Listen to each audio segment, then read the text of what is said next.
Hi, my name is Sydney. Welcome back to hell. I want to start off by saying that I am sorry I didn't make a video about this a little bit sooner. Truth be told, I needed some time to kind of download what has happened in the last week, and I have struggled quite a lot to both write this video because I feel like I really lack the words to describe what I'm feeling and how this has impacted me, but I also cry every time I try to film, and that's not very helpful. So if I cry, I'm sorry. It's why I put on less makeup today. And I'm jet lagged because I was just on a family holiday and found out the news of Charlie's death on September 11, which felt like a really bad omen. And I was getting a flight that day, so it wasn't good. I'm sorry if this is slightly incoherent. I am tired. Those of you who've been here for a long time know that I love making fun content. I love making you guys laugh, and I like giving you a bit of a brain break from all of the doom and gloom that goes on basically every day. But I also have felt like in the last little while, I can't keep uploading that kind of content to this channel without talking about Charlie Kirk's death and all of the evil, vile stuff that's happened over the last almost 7 days. I didn't know Charlie personally, and if I'm being honest, I never really listened to his interviews or his podcast or the videos that he made. But in spite of that, I find myself profoundly affected by his loss. Oh my god, Sydney, we're like a minute in. And that feels a little bit bizarre to say about somebody that I don't know and have never met. And yet, I really lack the words to articulate why this is so painful and why this has hit so hard. Over the years, when other figures have been attacked, I've definitely felt sympathy for them and for their families, but it has never left any meaningful, lasting impact on me emotionally. This, on the other hand, has wrecked me. I watch videos of Charlie's wife Erica talking about him and I cry. I watch the videos of his body being transported from the hospital and I cry. I watch responses from the people who knew him and I cry. And, you know, I have friends who were colleagues of his. One of my dear friends was a colleague, and you know, she texted me the other day saying that she had a dream that I passed away because she's traumatized from this and just wanted to know that I was okay and wanted to jump on the phone. And I don't know, there's something uniquely horrific about this. There's just something uniquely horrific about that. I talk to my non-political friends about this and I find myself getting extremely choked up basically every time. And people who know me personally would testify to the fact that I am a true Cancerian in the sense that I get emotional over puppies and babies and sad movies, but things like this don't make me cry at all. And I think that's why this situation has me just wondering what's so different about this? What's so different here? The pain here, at least in my opinion, is about more than the fact that this was needless, which it was. Charlie Kirk did not need to die. There was no need for this to happen.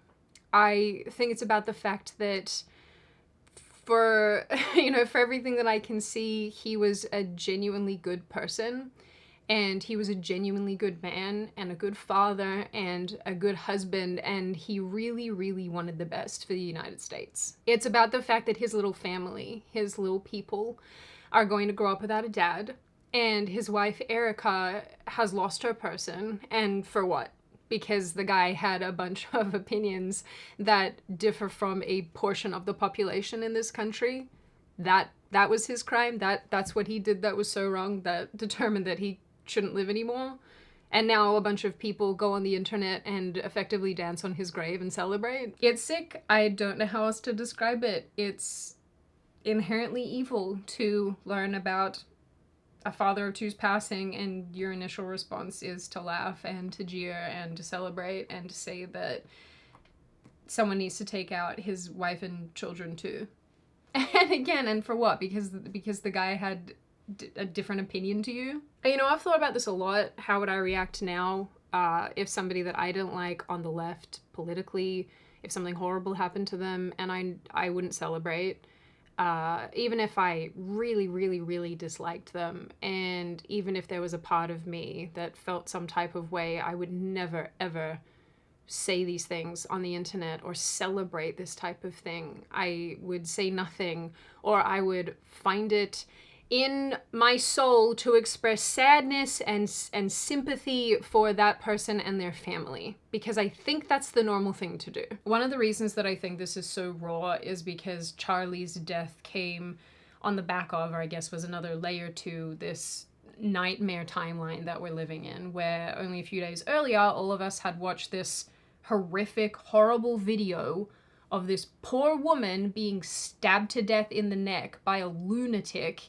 and then watching her fall on the floor of a train car to bleed out, where people around her were just standing around, not helping, not doing anything.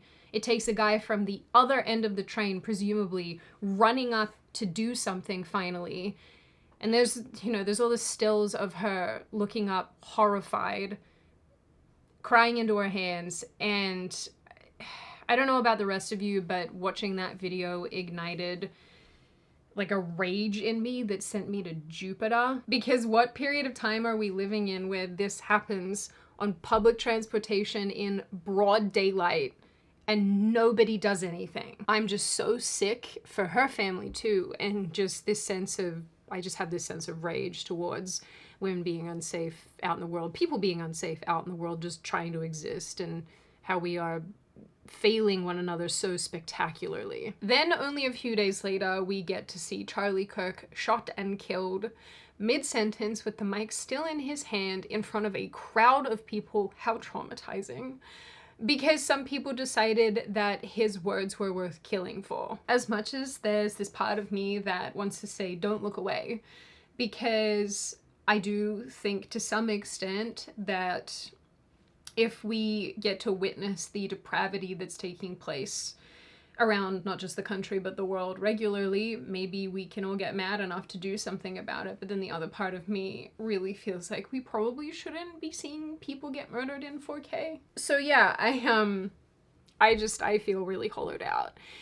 And I think it's compounded by the fact that over the last couple of days, people have been going to vigils and kicking them down and destroying memorials and going after people who are mourning and spreading horrible lies about this person when he's not here to defend himself. And I'm not trying to be soft and cry my whole way through this video, although I knew I was gonna cry, because I can't talk about this and engage with this without doing that, so I am sorry. But like my heart can't take it. For, like I said, there's a multitude of reasons. I'm probably not articulating myself terribly well. It is odd. It's odd to sit here and try to say all of this. But since all of this happened, I have consumed a lot of Charlie Kirk content, finally, and come to find out that I think I would have really liked him. I think we would have gotten along really well, actually, despite the fact that we absolutely don't agree on everything. But I think he must have been a really, really, really great person. He wasn't, and he's not, this monster that the left is trying to paint him as. And maybe that's why this is so hard, because he was one of the few people who was genuinely trying to reach across the aisle and actually have meaningful dialogue. And if you watch videos of him talking to people on college campuses, he's so respectful of them. And he tries to meet them where they're at, and I think so few people actually do that. He didn't try to meet people with mockery or with insults, but like with actual genuine kindness and understanding, and there's just so little of that, I think, in the world at the moment. And apparently that, once again, is worth killing someone over. As an person, as in, I don't know, YouTube, as a commentator, if we want to call me that, I do feel unsafe for the first time ever, and that is a very odd feeling. I don't like it. I feel very rattled by that. And bizarrely, one of my girlfriends, who's also in media, said to me the other day that maybe it's a thing that we just have to accept now, that if you are talking about specific issues on the internet, you have to accept that there's a target on your back. And even now, that still feels insane to me. That sounds like such a jarring, insane statement. And I'm sure she's right.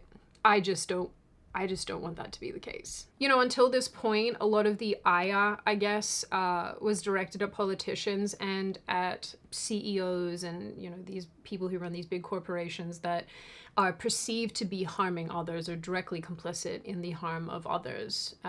The ire was not directed meaningfully at those of us on the internet just sharing our ideas and talking about things. Or of course, the people who go to university campuses with the intention of having conversations and poking holes in ideas and discussing things and shining a light on specific issues. And so I can't help but feel like it could have been any one of us. I feel like, it could have been one of my close friends, and it's awful. You know, a guy walks into a room full of students, and because someone has opinions, the wrong ones in someone else's view, he's gone. And this sense of security that I had has been very much ripped away. And so, and I promise I'm not trying to be dramatic or overly doom and gloom here. I think this is kind of where I've landed on the issue, and I'm sorry if it comes across as a little bit half-baked, but at least in my opinion, I think that a screwed up new reality, a new truth that we have to contend with is the fact that there's a portion of people who don't just dislike us, they're done disagreeing.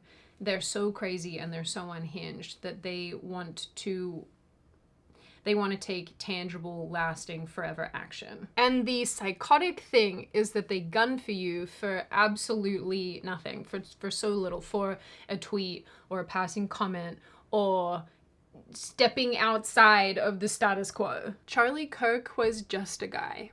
He was a guy who went to university campuses to talk to kids, talk to students, to reach across the aisle, to hear them out and potentially try to change their perspectives or offer them a new perspective. He wasn't some CEO of some grand entity that was hurting people. He wasn't a politician trying to dodge accountability. He was just a guy. He was just like everybody else. And he was trying to make a difference in the best way that he knew how. And he was spirited, and he was articulate, and he was trying to make sense of this weird world that we live in, and now he's dead. He was a guy with a family, 2 little kids, trying to build a business, trying to be a good, great husband to his wife. And I think that's maybe the part of this that guts me most. Like I said, I've watched a lot of Charlie Kirk videos over the last couple days, and I am sad that I didn't pay better attention when he was here, because I do think that he had something pretty cool to offer the world. And I don't just say that, I actually really mean that. And you guys know me, I do not like anyone. There's one last thing that I want to make note of, and it's the one that I extra don't know how to articulate, but I'm going to do my best, and it relates to religion. I have been a lifelong atheist. No, my little cherubs, that's not an invitation to try to convert me. Thank you. I am okay. I have many a Christian in my personal life trying to achieve that end. Jokes aside, I have been a lifelong atheist or agnostic, if people feel better about that term, because I do have my own ideas about things and the world and all of it. And I've looked at religion, I've read the Bible, I've done these things. There's components to this that I don't find terribly compelling, and I think that's okay. Just in the same way that I think it's okay that people have belief, and I will back up people who have belief. But in saying that, I've also had a lot of really negative experiences with cultural Christians. And I say cultural Christians because I think these are the people who use Christianity as a skin. They wear it as a skin. They use it as a shield to protect themselves from criticism. But really, when you strip that all away, I don't think that they are doing things that are emblematic of true Christianity. And up until very recently, up until I started really sort of consuming Charlie's content and listening to the way that he talks about his Christianity, I don't know how to articulate this. It's like, I get it. Like, Charlie's version of Christianity is the one that people really need to hear, because in my experience, I have been insulted and berated and degraded and called all sorts of names and accused of all sorts of things because I don't subscribe to any particular ideology. But his version of things is nothing like that. It's not forceful, it's fierce, but it's not forceful in the way that other people go about promoting their beliefs and ideologies. And I think that it makes it so much more accessible to people who've either been burned by religion or people like me who are like, meh, it's not for me. I think he genuinely cared. And he genuinely wanted the best for others. Again, I don't know how to articulate any of this, but, you know, even the way that he spoke about his wife Erica and she about him, like their adoration for one another. And all of this, you know, if that kind of relationship is biblical, you know, it's one I can get behind. So I get why disaffected Christians want to go to church now, and why a lot of them, you know, over the weekend, or, you know, this last Sunday past, said, I've been to church for the first time in I don't know how long. And I get why a bunch of atheists or people who are agnostic or who aren't super sure did the same thing and said, I'm gonna go to church because I feel like it's the right thing to do. I get it. I really get it. Anyway, I know that I'm just another person expressing ideas about this and about a person that I didn't have the privilege of knowing. But I felt like I needed to say something before we could continue on with our regularly scheduled programming. Because this is wrong. This whole thing is wrong.